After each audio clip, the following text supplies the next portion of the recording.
can't believe it. Halloween's over.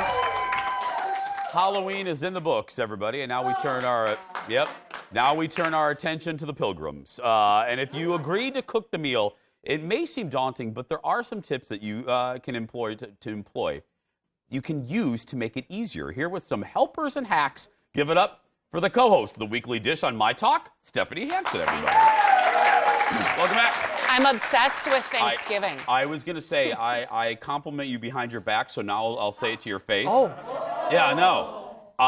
Your episodes of the Weekly Dish, the Thanksgiving episodes, are the best episodes you do every year. You and Steph, you guys have great, I consider you the Thanksgiving authorities. Oh my gosh. I do. I'm not kidding.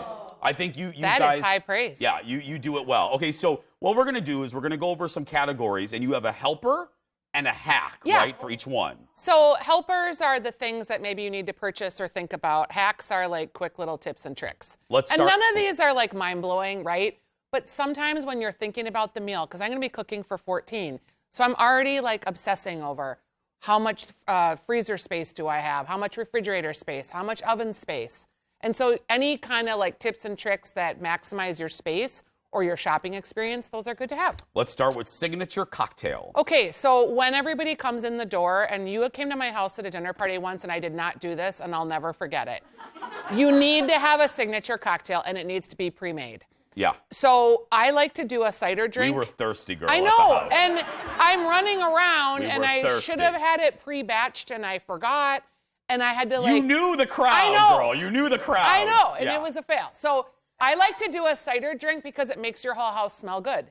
So when people come in, they automatically they're thinking like Thanksgiving, right? Yeah. So having cider out with some garnishes, having the rum, the bourbon, the whiskey, and then also the cinnamon sticks for the kids so they can have a little hot cider. If you don't like cider, you could do a fall sangria, which looks really pretty in a picture. Oh, that's a good idea. Yeah, so like apples, pears, Pinot Grigio, a little brandy. I've got all these recipes on my website. Perfect. So that's the helper and the hack. Yeah, just like be prepared. Have something planned ahead.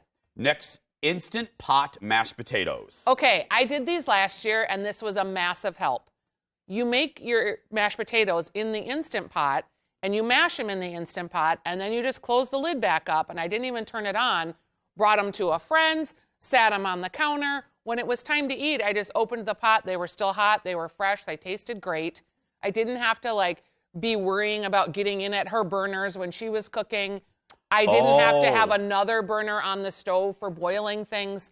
The Instant Pot, you guys, it is where it's at. Yeah, you still love it. Oh, you were one of the early adopters. I use it all the time. And you can go to Weekly Dish Instant Potters Facebook group, and there's already like how to make a pecan pie in your Instant Pot, how to do your turkey in your Instant Pot. Yeah, you can make pies, you can make custards, you can do it all. And can I tell you, all of you watching, please do me a favor and go follow that Facebook group right now, because what happens is Stephanie's friend and co-host on that group, Stephanie March. So funny that you know this. She has her phone with her all the time, and she gets alerts when people follow the page. So if her phone starts blowing up, she knows She's that like, Stephanie's you on my must have show. talked about the Instant Pot on Jason's show today. So we need hundreds of you to go follow her right now, But no, there are great recipes there. Here's a quick hack, too, for the mashed potatoes. If you're boiling mashed potatoes and you don't have an Instant Pot... What's happening? Oh, the audience is doing it right now. Yeah, right there, yeah. That's funny. Okay, you boil your mashed potatoes for 15 minutes, or your potatoes, and then just let them cool a little bit and rub the skins off. I'm not peeling potatoes for 14 people. Wait. You boil for 15 minutes. Okay. Then you wait till they cool a little bit, and you literally just rub the skins off, and the skins come off. So you don't have to peel every single potato. Shut the front door. Yeah, and you get a little, like, you can get a little bit of the brown flecks in there, but it makes it look rustic, right? Yeah. I love a rustic potato, girl. That's so right. Okay. That's a hack. That's a good one. Okay, number 3, prep ahead. Yeah, the whole Thanksgiving thing, I literally make most of the meal Wednesday night, except for the turkey and the dressing. You've made your dough 3 days in advance for your pies. You bake your pies the night before so they have time to set up. A day is not going to make them not fresh. I make rolls the night before. These are these Rhodes rolls, and I pull those out of the freezer. I get those leavening overnight. I make those the night before. I cut all my carrots, my onions, my celery, all of that stuff. I have it all done in the refrigerator the night before. When you're listening, most people watching right now are going, Stephanie makes her own dinner rolls. Look at that. Most of us just go to Costco and we get the dinner rolls there, but yeah. But this is my hack, you guys. I get frozen Rhodes dough balls. And they're delicious. And you take them out the night before and they rise. And then you bake them either the night before or first thing Thanksgiving morning. So it looks like I made homemade rolls, but I didn't. Yeah.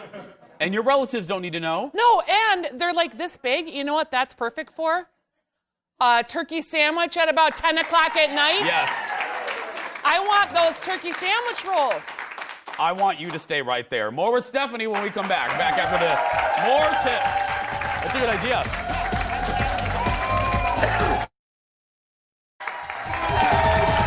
We are in the kitchen, everybody. Welcome back. It's like in the kitchen with Dinah Shore. I like it. Fantastic, but we're in the kitchen. I'll take it. More with Stephanie Hansen giving us her legendary Thanksgiving hacks. What's next? Okay, so if you have pie and you're charged with bringing pie to someone's house. Yeah. What I don't want you to do is go there and then like try to get in their kitchen so you can make your whipped cream in their blender and like they don't have time for you. You have to have everything made when you come. You need to see yourself a little bit. This is you. You're like going like this, like this. Okay, so if you have kids, this is fun. You can make whipped cream in a mason jar. This is for your pie. So you put your sugar, you put your vanilla, and you just shake, shake, shake. It's a 3 to 5 minute shake.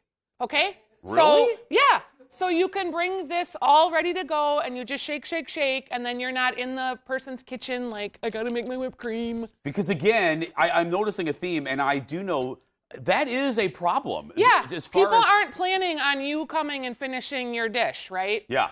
They're not planning on you having to do anything in their kitchen. They've got all their stuff going. They've got their turkey going. Like, yeah. You come with all your stuff prepared. Steph, can we not do this anymore? I mean, the camera guy's having trouble following us. You know, I'm always a little dancy. Okay. Okay, let's say that you don't have kids and you don't want to shake. You can just use your immersion blender, but here's a little hack for you. So vanilla or these are LC Fins. It's a local company. They have cardamom or cinnamon. Yeah. Like, why not put a little cardamom in your whipped cream when you're making pumpkin pie? Oh, seriously? Yeah, like you don't need to just have the vanilla flavoring. You can do something special. You do this. Is that going to splash on me? Probably.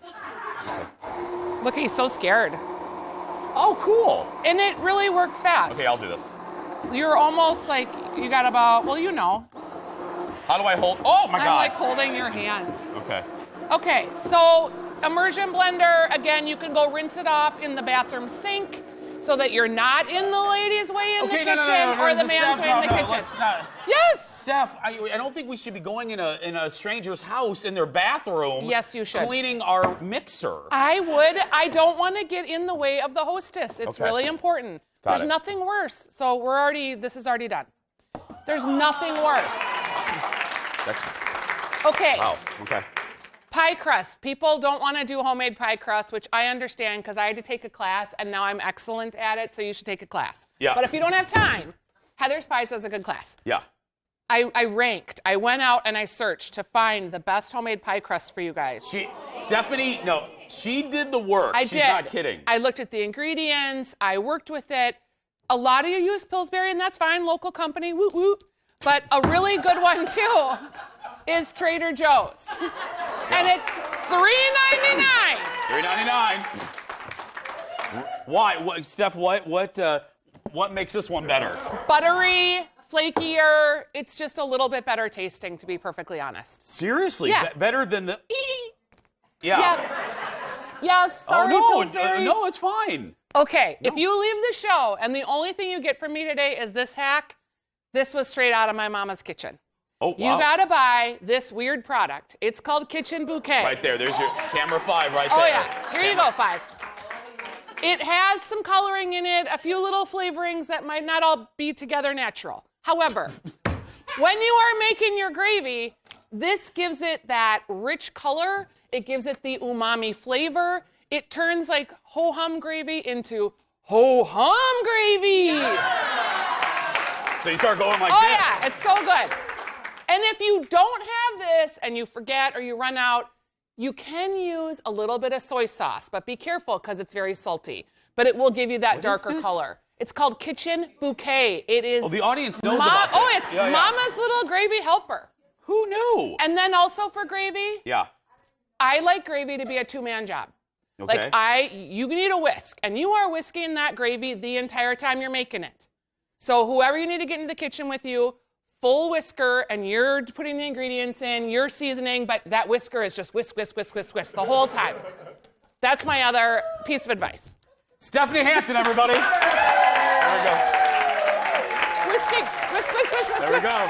For more information, head to stephaniesdish.com and be sure to catch her on the Weekly Dish Saturday mornings at 9 on My Talk 1071. Are you going to eat that? Yes. Okay.